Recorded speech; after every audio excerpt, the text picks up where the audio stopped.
Hola a todos, en el día de hoy vamos a hablar sobre la dictadura militar en Brasil que ocurrió en el año 1964. Nuestro grupo estaba conformado por Sofía Osorio, Juliana Duzán, Laura Ponte y quien les habla, Angie Picón. Bueno, vamos a iniciar con un breve recuento histórico. Para 1961, el presidente electo en Brasil era Jânio Quadros, quien renuncia a su poder el 25 de agosto del mismo año e inicia a ocupar el cargo el vicepresidente João Goulart. João Goulart mantuvo las buenas relaciones con los pequeños y medianos empresarios, así como con los sectores obreros, campesinos y las personas más desprotegidas por la sociedad. Sin embargo, durante su gobierno, Brasil sufrió graves problemas económicos debido a la alta inflación. Durante 1964 ocurrieron una serie de hechos en el contexto nacional que son importantes resaltar. El primero es que el 13 de marzo de 1964 Goulart firmó mediante decreto la nacionalización de las refinerías de petróleo privado, expropió las tierras que se encontraban ubicadas a lo largo de las carreteras y ferrocarriles. Esto le hizo pensar a la sociedad que el gobierno de turno era comunista, razón por la cual la oposición aumentó considerablemente. El segundo hecho es que el 19 de marzo más de 500.000 personas salieron a marchar a Sao Paulo en la Marcha de la Familia con Dios por la Libertad en contra del gobierno, pues la clase media y alta temían al avance del comunismo. Y como tercer hecho, el 25 de marzo, 2.000 soldados marinos exigieron un aumento salarial, lo cual llevó a los altos mandos a cuestionarse respecto del gobierno de Goulart. Ahora, respecto a la perspectiva internacional que se vivía para la época, el presidente Goulart generó que las relaciones internacionales fueran tensas por cuanto se produce un acercamiento a la Unión Soviética en plena Guerra Fría y se negó a participar de una invasión impulsada por Estados Unidos a la Cuba de Fidel Castro. Es así como el 31 de marzo de 1964 se pone fin al periodo presidencial de Goulart y se instaura la dictadura militar encabezada por Humberto de Alencar Castelo, dictadura que duró hasta el 15 de marzo de 1985. Durante casi 21 años la Constitución de Brasil queda suspendida y esta fue reemplazada por los actos institucionales con fuerza de ley dictados por las Fuerzas Armadas de Brasil. De igual manera, se abolen los partidos políticos, se censura la prensa y se comete un sinfín de violaciones de derechos humanos a todo aquel que estuviera en contra de la dictadura militar. Características que son propias de una dictadura militar.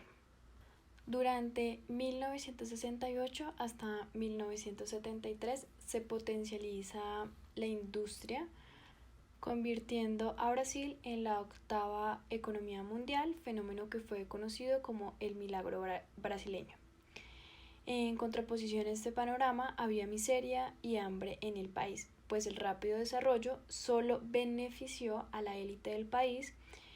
Esto hizo que la desigualdad se agravara en todo el territorio nacional y se buscó frenar la inflación a través de la reducción de salarios, provocando que los índices de pobreza aumentaran pues en todo el territorio nacional.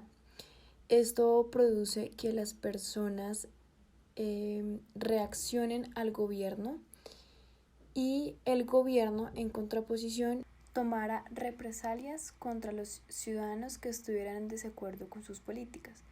Es así como la represión y la eliminación de los opositores políticos se convirtieron en una política de Estado a través de la cual se legitimó la tortura, el asesinato, la desaparición forzada, entre otros tipos de violación a los derechos humanos. Se estima que alrededor de 377 agentes del Estado participaron en dichos crímenes y dejó al menos 434 muertos y desaparecidos, según el informe final de la Comisión Nacional de la Verdad. Ahora, analizando la relación entre Iglesia y Estado, específicamente en el caso de la religión durante la dictadura de Brasil, podemos afirmar que la Iglesia se convierte en el principal espacio de resistencia civil. Esto es posible gracias al esfuerzo de católicos, laicos y religiosos que en su lucha por transformar el país y proteger los derechos humanos, que fueron repetidamente violados durante el régimen, lograron apoyar y asistir a los estudiantes y obreros. Intervienen directamente en la política a través de movimientos católicos revolucionarios, que veremos más adelante, y denuncian y critican al poder militar. Es gracias al esfuerzo de los católicos laicos y religiosos que la relación oficial entre la institución católica y el Estado, que por sí ya era una relación tensa durante el periodo de la dictadura, llegue a una ruptura definitiva. Esta relación entre Iglesia y Estado en la actualidad sigue definiendo las estructuras sociales, políticas y económicas del país. Para entender esto, hay que remitirnos a los antecedentes históricos del catolicismo en Brasil, los cuales dieron lugar a la intelectualidad católica de izquierda y posteriormente a la teología de la liberación. En primer lugar, la Iglesia Católica en Brasil se separa del Estado desde fines del siglo XIX y tanto la Iglesia como el Estado son muy críticos respecto al otro, lo cual favorece la aproximación a los movimientos populares por parte de la Iglesia. Además, históricamente en Brasil, la Iglesia tuvo mayor libertad en relación con el poder político. En tercer lugar, el catolicismo era tradicionalmente muy callejero. Esto quiere decir que era poco dependiente de los obispos o de la jerarquía. Y finalmente era una nación de muchos católicos y pocos padres. Todo esto lleva a una fuerte presencia del laicado en la sociedad. Y esta presencia del laicado, más la influencia de varios sacerdotes vinculados con procesos de emancipación política, lleva a posturas cada vez más progresistas, que también estuvieron marcadas por el desarrollo económico de Brasil a mediados del siglo XX y a la descentralización de la Iglesia Católica. Es así como en 1950 la economía del país entra en un periodo denominado desarrollismo brasileño. Brasil tuvo una industrialización muy rápida, pero el desarrollo benefició únicamente a las personas de la élite, lo cual marcó cada vez más la desigualdad entre las clases sociales y así provocó una aguda crisis social. Es bajo este contexto que surge la intelectualidad católica de izquierda, que trata de dar respuesta a estos problemas de pobreza y desigualdad. Este pensamiento fue influenciado por la Orden de los Dominicos franceses y por distintas corrientes teológicas como católica y protestante, y filosóficas como las teorías de filósofos como Hegel, Rousseau, Mounier y Marx. Es bajo esta crítica ético-religiosa, a partir de estas influencias, que definieron que el capitalismo era un sistema perverso. Es por esto que el objetivo político de la intelectualidad católica de izquierda fue estimular el pensamiento crítico de la población a través de la concientización y proyectarlo al escenario político desde la transformación social. Para lograr esto, la Iglesia asume un rol asistencial en el campo educativo, en los sindicatos rurales y en cooperativas de artesanos. Además, estimuló la descentralización, incentivando la formación de grupos eclesiales independientes. En 1964, tras el golpe de Estado en Brasil, el movimiento de la intelectualidad católica de izquierda se radicaliza, y tanto los jóvenes católicos como el clero se convierten en portavoz de los derechos humanos y de los oprimidos. En un primer momento, los jóvenes católicos, con el apoyo de obispos liberacionistas, entre ellos el del Cámara, fueron los que más intervinieron en la política desde la resistencia contra la dictadura. Conformaron movimientos católicos de izquierda nacidos de la acción católica como el Movimiento de Educación de Base, la Juventud Universitaria Católica, la Acción Popular, la Juventud Operaria Católica y la Acción Católica Operaria. Sin embargo, algunos católicos decidieron optar por una revolución armada en vez de esta revolución pacífica que se estaba llevando a cabo a través de los movimientos católicos y formaron parte de movimientos guerrilleros. Además, los obispos del Amazonas iniciaron una defensa contra campesinos e indígenas que estaban siendo doblegados ante la operación amazónica. Esta operación promovía que las tierras indígenas del Amazonas fueran apropiadas por los grandes terratenientes para así ponerlas a producir. Sin embargo, los obispos fueron los que defendieron a los campesinos indígenas. Los católicos mantuvieron una mirada crítica frente a las ideologías del progreso y el desarrollo. Buscaron transformar el papel político de la Iglesia, apoyaron procesos de emancipación y defendieron a los campesinos, obreros y migrantes favelados. Debido a todas sus decisiones y acciones revolucionarias, los jóvenes católicos fueron de los grupos que más padecieron por la represión. Fueron nuevamente perseguidos, censurados, encerrados, torturados y atacados por la fuerza militar. Dicha represión implica el asesinato de líderes guerrilleros y líderes religiosos y el encarcelamiento de dominicos que padecieron la tortura del régimen.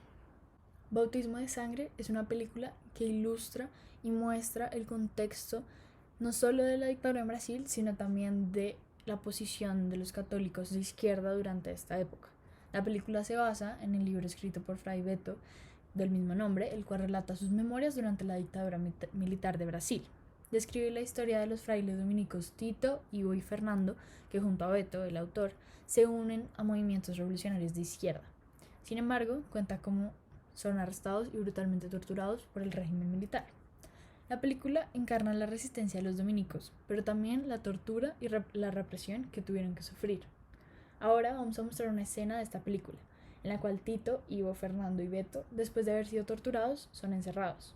Sin embargo, ilustra algunos puntos del pensamiento católico de izquierda y cómo la fe es una herramienta de paz y esperanza en medio de la violencia. Julgará os fracos com equidade. Fará justiça aos pobres da terra. Ferirá o homem impetuoso com uma ordem de sua boca, e com o sopro de seus lábios fará morrer o ímpio. Não há conciliação possível entre opressores e oprimidos.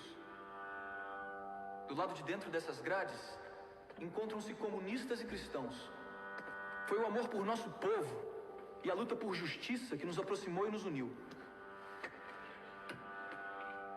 Um dia, todos viverão como irmãos, em torno do mesmo Pai.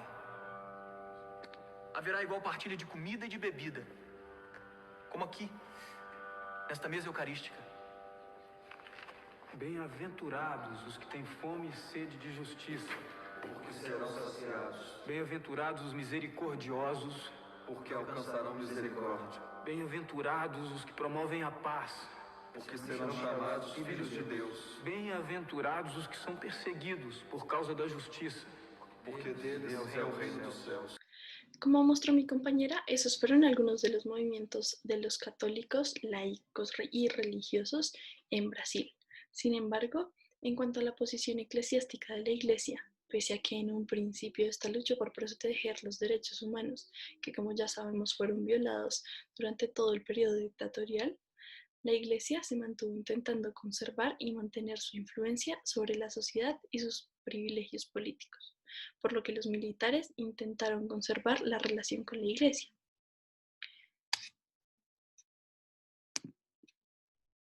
Como lo indica Paganelli en Sin atajos para la revolución, la Iglesia Católica en Brasil y la conformación de la intelectualidad católica de izquierda, en el periodo comprendido entre 1964 y 1967, durante la presidencia de Castelo Branco, se ordenó que ningún sacerdote fuese detenido sin anterior autorización de la presidencia.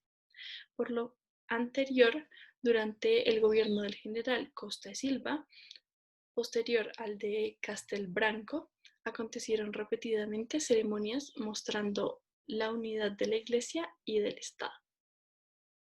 En contraste, durante los años 1969 a 1974, en el gobierno del general Médici, a pesar de haber sido el más violento, se continuó la misma política de entendimiento diplomático.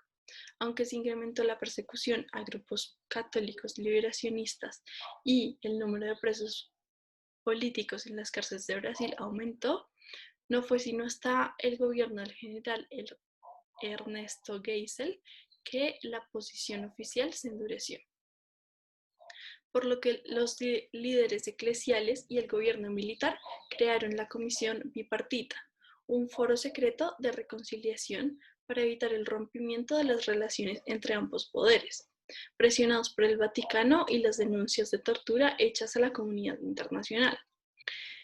Durante el periodo más violento y represivo de la dictadura, la evolución de la intelectualidad católica de izquierda se consolidó con el surgimiento de la teología de la liberación en América Latina desde el Concilio Vaticano II, que logró que la Iglesia tomara una postura más radical de oposición, y fue allí entonces en que la relación entre Estado e Iglesia se empezó a fracturar.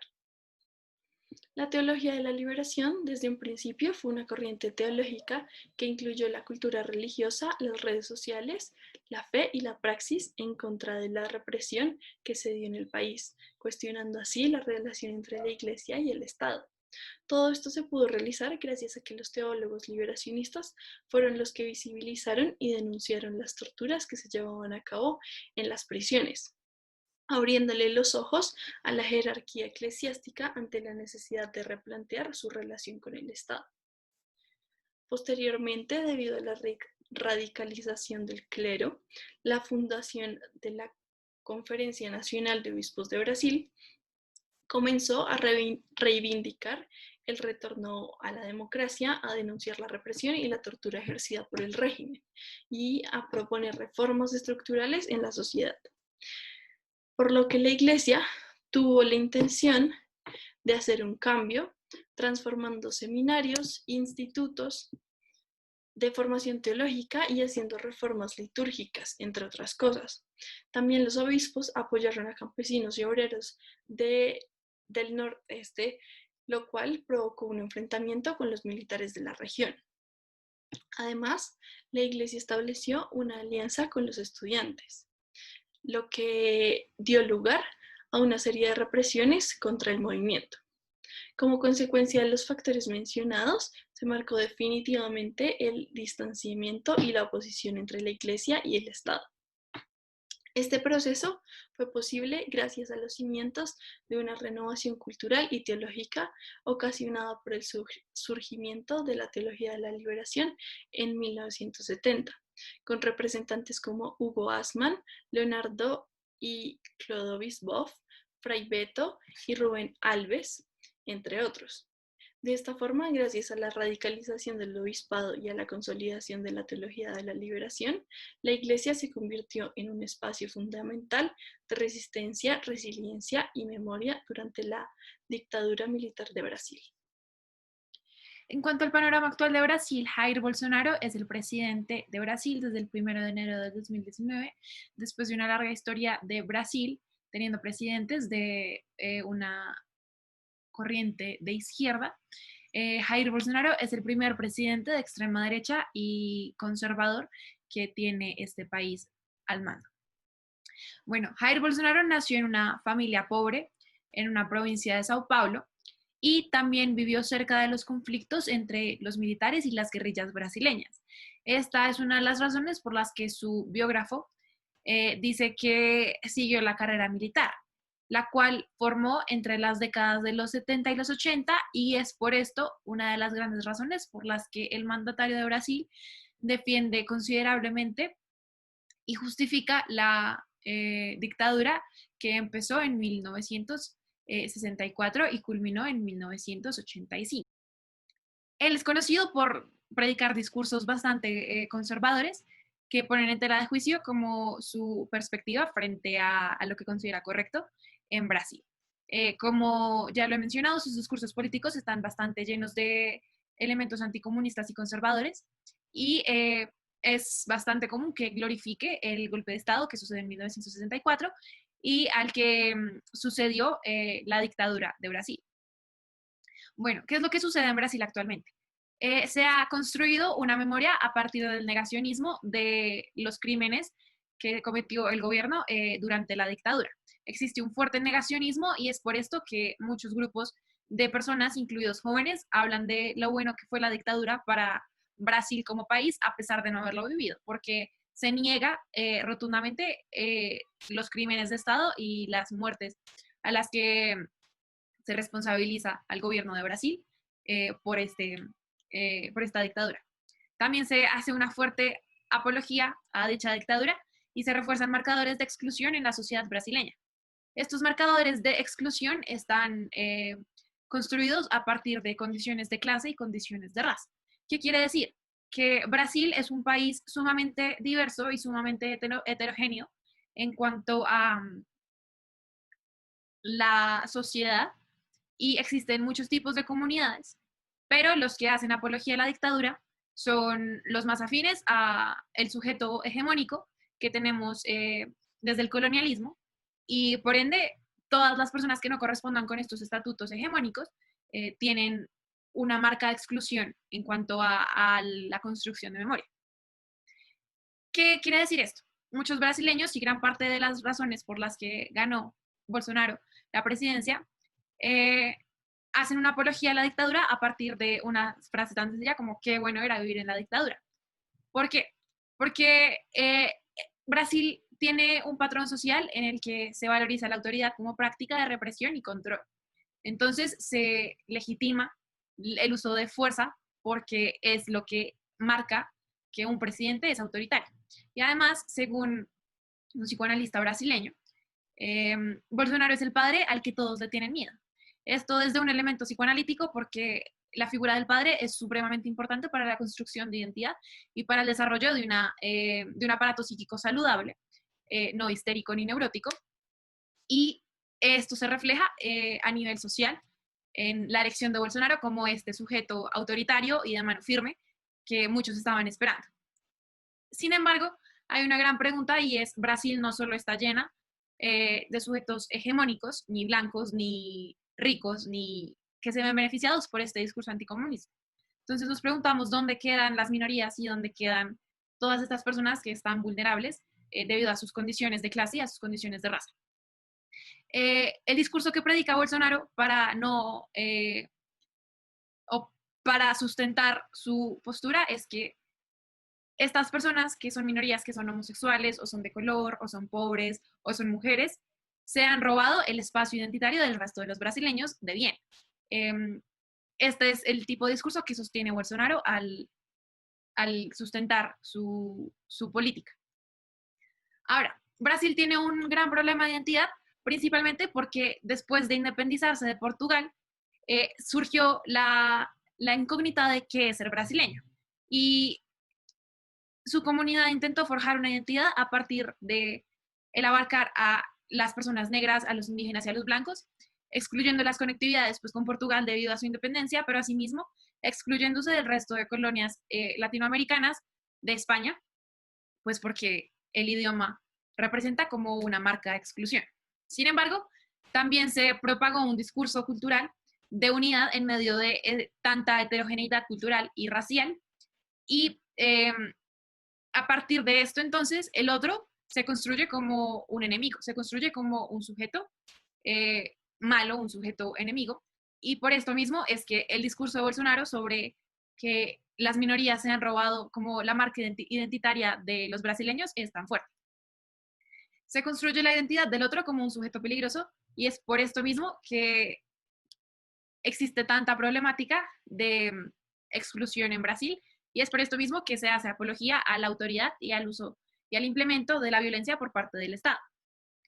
Este otro que se construye como un sujeto peligroso, como ya lo mencioné previamente, corresponde a un sistema de clase y de raza. Es decir, la persona blanca rica no es un sujeto otro peligroso, pero sí es más probable que un ciudadano que habite en las favelas de Río de Janeiro sea este otro peligroso, y a partir de esta concepción de peligro, de está amenazando mi identidad, es que se sostienen los discursos deshumanizantes y se defiende la posibilidad de exterminio de estas personas que viven en las favelas o son pobres o son homosexuales o un montón de marcadores de exclusión en la identidad. Y a partir de esta exclusión por parte de la comunidad y del gobierno a los otros que tienen diversos marcadores de identidad, como la clase y la raza, como ya lo he dicho, es que se sustentan los discursos de necropoder y necropolítica. ¿Qué es el necropoder y qué es la necropolítica? El necropoder es el poder social y político que dicta cómo determinadas personas pueden vivir y cómo otras deben morir. Entonces, este poder se sustenta a partir de la utilidad que tengan las personas en la sociedad. Por ejemplo, se justifican las prácticas brutales contra los habitantes de las favelas porque los habitantes de las favelas no tienen ningún tipo de utilidad en la sociedad. Es un discurso que hemos escuchado muchas veces, incluso aquí en nuestro país, cuando se defienden cosas como la limpieza social. ¿Por qué? Porque el tipo de personas que sufren o que se ven afectadas por la limpieza social es porque no tienen ningún tipo de utilidad frente a la sociedad. Se deshumanizan a estos habitantes, se les deja de ver como un otro igual, un otro contiguo a uno, y se le empieza a ver como un sujeto que no tiene las mismas características ni es humano, ni es lo suficientemente humano para respetar su dignidad.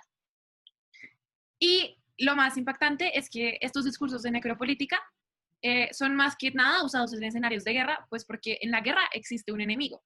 Y en la guerra se defiende que mi bando gane y el bando del enemigo pues no gane. Entonces mi bando debe vivir y el bando del enemigo debe morir. Porque esto afecta a las favelas. Porque las favelas son lugares en los que existen prácticas como el narcotráfico o la violencia, y muchas veces esta violencia está ejercida por parte de actores del Estado como la policía o como el ejército, y pues sale más fácil exterminar el mal o la plaga y para que los buenos vivan. Entonces se sostiene este discurso de yo ejercer poder sobre tu vida y sobre la vida de las personas que considero que pueden vivir porque son razonables y porque son humanos. Se militarizan de nuevo los espacios públicos y esto pues nos devuelve un poco a la dictadura. ¿Por qué?